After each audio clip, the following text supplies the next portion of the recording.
Well, hi, folks. Thank you for joining us. I am Ken Sachs, and you are watching and listening to Real Estate Talk. And my guests today are Rick Flan and Tanya Tyler, both with Keller Williams Spokane. And we're going to be talking about consumers. This is for you, and this show is going to be directed towards I'm entering the market, whether I'm buying or selling. What things do I look for, do I ask in choosing the correct realtor? There's lots of realtors out there, so there must be a system or there must be some type of process I should follow, because after all, we're talking about the biggest investment in most cases in our lives.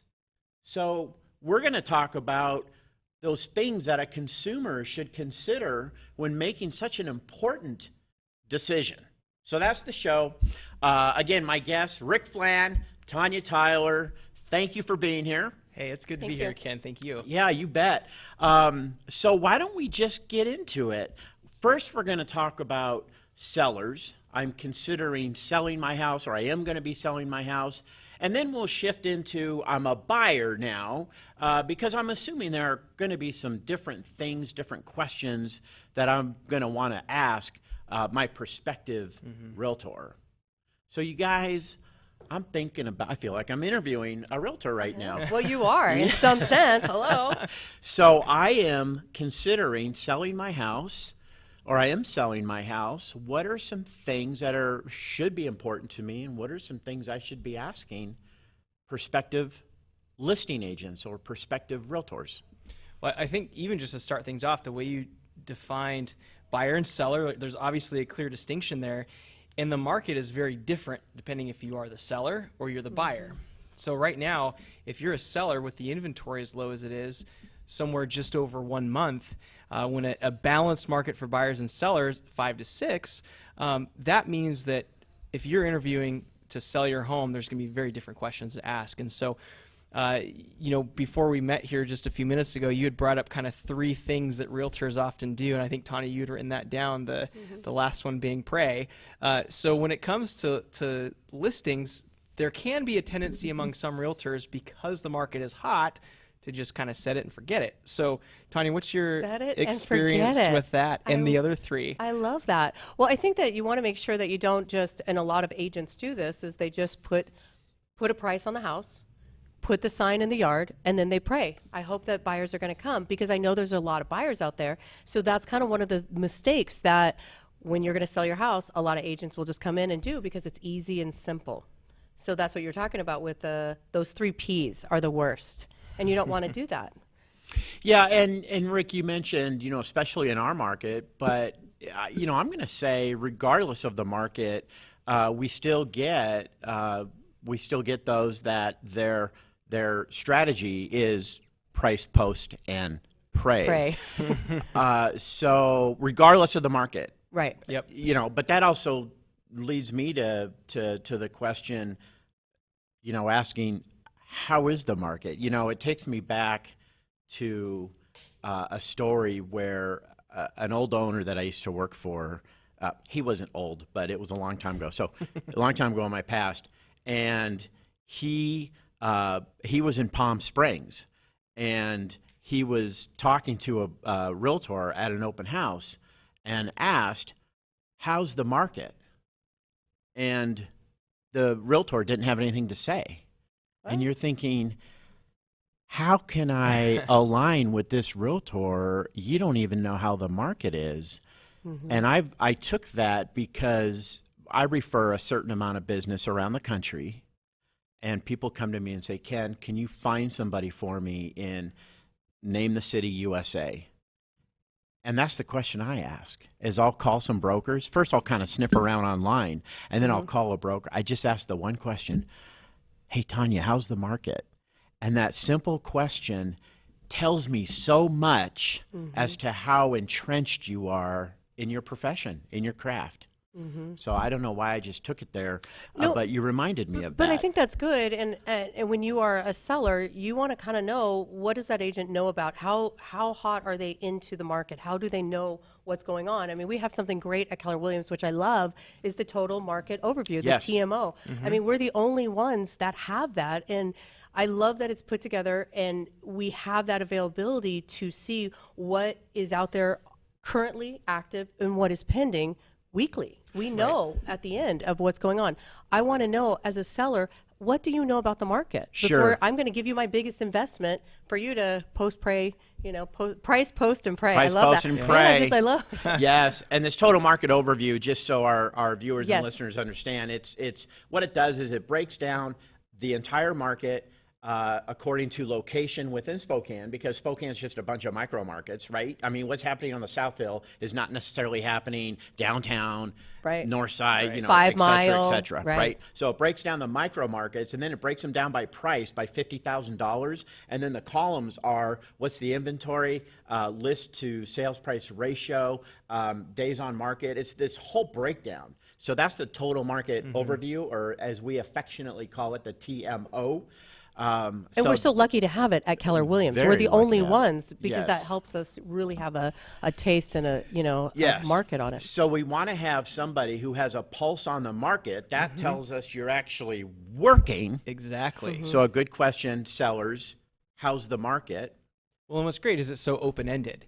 Like, there's Yes. no cheating around that No. question. So when you give a broad spot for them to land, then their expertise is really going to show up Yes. very quickly. Okay, good. So I've asked, I'm writing this down as a prospective seller. I'm going to ask, how's the market? What else should I be looking for in somebody who I'm going to hire to sell my house? So one of the things that we briefly talked about a little illustration that I had, but there's something I appreciate about, let's say the Geek Squad with Best Yes, Buy, this is right? good. Like the Geek Squad, I know them as the experts, right? They've marketed well. I know that that's the person I'm going to call instead of try to go search online, because I just want to be quick and efficient. Right. Where there's these signs that pop up on the side of the street on the weekends sometime that says something to the effect of, who needs a geek when you can have a friend? And it's someone who's also marketing around their digital expertise. But I don't want you to be my friend. I want you to fix my computer. Give me the geek. Give me the person who's expert. maybe not all that socially adept, but Right. is very adept with the technology that I want fixed, right? They're So the expert in that. They are the in that- expert, yeah, in that exactly. And industry. so the same thing with real estate. I want someone who's a leader, who's clear in their communication. And so one of the lines that I've shared in different contexts in my past and currently is leader first, friend second. And so when you're dealing with a transaction, you have some challenges that almost inevitably will come up. And you need someone who's going to have the confidence and the expertise to lead you through that. And then it's good to have someone who's on the sideline with you, who's a friend, right? Who can kind of coach you through, be there, shoulder to cry on, or encourager. And yet when you have those conversations with an agent, my caution would be, don't necessarily pick someone just because they're a good friend or they make you Right. feel good. Pick the person who you can see demonstrating that they are an expert in that field. How often do we hear that? Well, so-and-so has a friend, or I have a friend, or a relative maybe even. And then it's like, well, how long have they been in the business? How much have they sold? Right. Well, the ink is still drying on their license, so Right. but they're ready to go. It may or may not be a sensible decision, but we hear that so often. I'm going to Yeah. use a friend of a friend. I think there's maybe two things that pop up right away, and I'm sure you have some really good things to add to this, Tanya. One, someone in our office just last week in a thing called a mastermind, where we're brainstorming around these sort of things, gave a great line that I had never thought of before. But, what if it was, Ken, I so appreciate that you want to help Charlie, whose ink is still drying on his new license, and I'm sure you care about them a lot, and blah, blah, blah, blah, blah. But Ken, what happens if by chance they don't really perform at a level that you need them to and you have to fire them? Right. Like, what kind of Thanksgiving dinner is that going to be like? Right, especially if the relative, exactly. Yeah. Don't hire someone you can't fire. Don't That hire was the somebody- exact yeah, line that's- they used, and that was a huge aha. Like, ooh, That was huge. That was really big. So Yeah. Yeah, that's good. But like I said, we hear that so often. And what I used to tell prospective sellers, I'd say, that's great, and I appreciate that, and I love loyalty. And the really good news, Rick, is that you can still hire me to sell your house, and you can still be friends Exactly. with so and so. And I always thought if that resulted in you losing that friendship, were they really a friend? Right. We're talking about the most expensive transaction in your life in most cases, and you're going to use a friend of a friend. And I wonder, why do we hear that? Is it because the consumer thinks we do the same thing? We all do the same thing. Right, and it's that loyalty too, though. I mean, oh, grandson just got his license, and I feel so loyal. Sure. I just talked to a buyer just a couple days ago, and her nephew got his license maybe 6 months ago, and he's not done any transactions, and she's the first one, and she's calling me and asking about my property, and she says, "I thought he called you a couple times." That's what he says. I'm like, "No, not yet." So I felt bad for her, so I gave her like kind of a rundown of what to do, but she was like, and I said, "Well, why are you sticking with him?" She said, "I just feel like I just need to give him some business." So there's that loyalty. We go back to that Yes. loyalty. And I would just be aware, like if you're going to sell a house, be aware of the loyalty. That's great to have that person. You want to give them some business, but you also don't want to end up in lawsuit, or you don't want to end up with losing money or leaving money on the table when you're selling your house. That's exactly right. And you mentioned lawsuit, and something I was sharing. This is something that I consistently tell clients is that a big part of my job, and we're talking about sellers, a big part of my job, seller, is to prevent you from getting that phone call 7 months, 8 months after the transaction has closed, and it's a lawyer Right. that the buyer has hired. Yep. Nobody wants that. No. Nobody wants that. Well, I think that's an interesting point to bring up, and even sort of to segue there. What we're not saying is that someone who's a newer agent isn't a great Thank you. agent. Thank you right? for saying And that. so, Yeah. Thank so you for that's saying that. What's great though is you mentioning, right, like, hey, my job is to make sure that lawyer never calls because I have done my job with a competency Right. that's very high.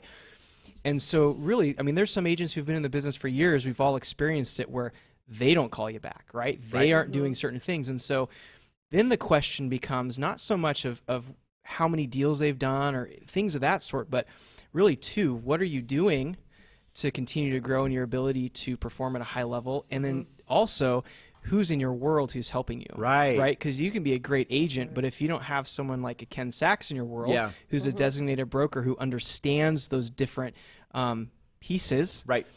that's where, to dig a little deeper as a seller, you really want to go. So if the nephew is just starting off and it's his first deal, that's great. Could be great. And you're probably the person he really needs to kind of get him going, and yet how are you still being protected in that? Right. And so I think you go back to this, Rick, is a support system. I remember my first listing, and that these people were wonderful, and they had no clue that it was my first listing, but I had so much support, so every question that they had that I didn't know how to answer, I was like, you know what, that's great. Let me take that back to, my Keller Williams support system, and we will kind of go from there. And so they were really appreciative of that, but that support system, everybody that was part of that in my agency, really my brokerage, it was perfect because it helped me be successful. So there's Yeah, some new, but that's- you want to know, like as you're interviewing for selling your house, it's okay if you've only done maybe 2 listings, but what is your Absolutely. support system? Absolutely. And I'm so glad you brought that up because I did not want it to sound like we're saying, don't hire a new broker. No. 'Cause that's not the case. No, definitely So not. that could be a great arrangement, but ask more Ask the questions. questions, dig deeper. Yeah. What does the support look like? Yeah, definitely. And I think that when you're saying the price, okay, so we've got the price, we've got some comps that look really good. Now you're going to put a sign in the yard. We jump into, for the agent that's going to, the seller that's interviewing that agent, what does that look like for marketing? What are you going to be doing? Are you walking the neighborhood for me? What are you going to do versus just putting the sign in the thing that goes to that price, post, and pray. That post part, just putting the sign, put a lockbox on, I'm out the door, see you, that's it. What are you going to do to market my house so everybody gets to see it? Because it's going to jump on to the online, Well, areas. and what you're making me think about that 15 years ago, I wasn't thinking about it. And as far as a question, tell me about your technology. Tell me about your ability yep. to market and utilize technology. And is it like Yeah, how are the Lakers doing this year? Or is it I can really dig in and explain whether it's, command system that we have at Keller Williams or some other system that Right. somebody may have. But is technology important today? I think Just it a is, little. Yeah. Where are people where are they going to find your house? Right. Well, and that Not in the brings up- newspaper. Yeah, not in the newspaper. This is very true, Oh my except gosh, for I was maybe just like looking through the 1995. newspaper. No, I was just looking through I the was newspaper too, this because morning, I just right? saw it. And I'm like, oh, a paper. At our lunch break, I was like, real. I was like, should I be in here? That's cute. Yeah. Oh, where was I going with that? Oh, right. Technology. So, Technology, yeah. 15 years ago, right? I mean, I wasn't in real estate, but from what I've heard, right? I mean, the agent was much more needed on the front end. Yes. Right? Like you controlled all of that. And now the reality is Zillow controls it, right? Yeah. Realtor controls it. There's these third parties that control this information. So as agents, we need to do a heck of a lot more than just, I have someone take pictures and we put it up on Zillow. Well, Pictures on my iPhone. Exactly. With a reflection Oh. of me in the bathroom mirror. Right. Oh my And gosh. that's why we have to yes. Seen it. Oh, haven't we all? Oh my gosh. Right? And We can, we Yeah, can it's actually do another another show. show. Another We can do show. another All show right. on photos. But so it really is important for the seller to Yeah. dig in there. What does it mean that you're gonna market online? Right. What does it mean that you're gonna go do an open house? Right? Like there's so many different ways to do that at a high level to Yes. where the technology and how you interact with it as an agent, it's a little bit of like that open-ended question we started with. Tell me about the market. Tell me about your technology. Yes. Right? If you do Great that, question. and they're like, well, Zillow, okay, Right. there's some more work we need to have done here. Right. That's a great open-ended question. Tell me about your technology. One thing I think of too, as I'm thinking of all my Yeah. experiences with clients and sellers, I think of honesty, and I hate to just say that because it could be such an overused term. But what I mean by that is I get very frustrated with realtors who are what I consider order takers. They can't consult. They can't give you direction. They can't have tough conversations with you. They're just order takers, Right. which order takers will ultimately harm you. You will lose time. You will lose money. And so if that could be formulated into some kind of question where a seller could ask a prospective realtor about honesty, and as a realtor myself, a question would be something like, how important on a scale of 1 to 10 is honesty to you? And of course, we expect to hear a 10, right? Well, then, Rick and Tanya, I understand that and I appreciate that. I hear that a lot. So then you'll agree, because honesty is your most important thing. That's a 10. There are going to be times I'm going to say things that you're not going to like, but it's honest and you want me to be honest. Is that fair? And then that gives me permission to tell you things you may not want to hear, but it's to benefit you because you're dealing with emotions. So if there's some way to articulate a question that a seller could ask around that, I think that would be huge. And I'm not sure exactly what that question looks like. I think as I'm talking, we'll think of something to ask, but to kind of circle around into that, what you've done there is establish the relationship and what that looks like. Yes. In Yeah. a real way of truthfulness, right? And so for an agent who just wants your listing to get the sign in the ground, Yes. Yeah. because there's not a lot of listings and they need listings and they just say yes to everything, right? If maybe it's just if you just see that they agree with you completely, or you ask them around these kind of things, maybe the question being, Ken, maybe this is too far here, but it's like, what's something you'd be willing to walk away from if with me being your client? Sure. Right? Like, if you could maybe then say, well, Mr. and Mrs. Seller, or Rick, if you were to price your house $50,000 over market value, I don't want to give you false hope, and I'm not going to waste my time because I run a business and I have to be wise with the time I Right. spend. Now, if I was the consumer hearing that, then I see you leader first, friend second. So you're establishing things together. And what you're also doing in the way, I'm kind of veering off the question part, but when you had that, like, how honest do you want me to be? Now you have a hinge point you can go back to, right? I Yes. used to always tell my clients, listen, there's going to be a fire. It might be a big fire or a little fire, but almost inevitably there's a fire, and it usually happens like 3 days before closing. And so just know that that's why you have me. I'm here to help put those out and walk you through it. But during that time, I might have to remind us about this conversation we're having right now. Yep. Because in the midst of emotion and stress, it's easy to forget that. And so that's what that reminded me of, Ken, when you said, hey, 1 out of 10 being honest, how honest you want me to be. So maybe the consumer could even just bring up that question. Hey, Realtor Ken, in this, as we move forward here, how honest should our, like take control Sure. as the consumer and see where the agent goes with it. Yep. That should probably be pretty telling. Yeah, and just avoid order takers. Things just How fall would apart. what would something be so somebody could identify how to avoid order takers? So I mean, what would something be that they? Okay, so here's a story. So I had a listing that was priced. This was years ago. So it was priced around 165,000, Okay. probably 250 now, 165,000, and the closest comp was 175. But my seller was highly motivated because we had to get into another house and we had a time limit. So can sell this house. Here's the price. They knew how much we were leaving on the table, but we had to get this house. So I get an offer and it's for like 150, 155. And the buyer broker, who I have a great relationship with, I call her and say, explain this to me. You did see the comps. You did see where we're priced. And she said, Ken, and this is something we'll probably talk about when we get to buyers, Ken, my buyer's dad said you never pay asking price. And I thought, that is when you jump in and you become a consultant and you educate them. And I asked, so what if we were asking $1,000? Would you come in at 900? No, of course, you would come in at $1,000. Yep. So what Dad said then doesn't hold water. So there is a point where you would pay asking, and where we're priced is probably that point. That young first-time buyer did not get the house, and I sold it within the next week to somebody else. So that buyer broker, to me, is an example of an order taker who didn't have the guts or the truthful conversation, how honest you want me to be, couldn't do it, to have those tough conversations because oftentimes, well, people think I don't want to upset you because if I upset you, you're going to fire me. So I'm just going to let you, continue walking off the cliff, but at least you won't be mad at me. Right. Like, what are you talking about? So perfect. So the order taker is just kind of following what, instead of giving advice or throwing their 2 cents in, saying this is kind of where we're sitting. The comps are high. We need to come in if we really want this house at 165. Your example.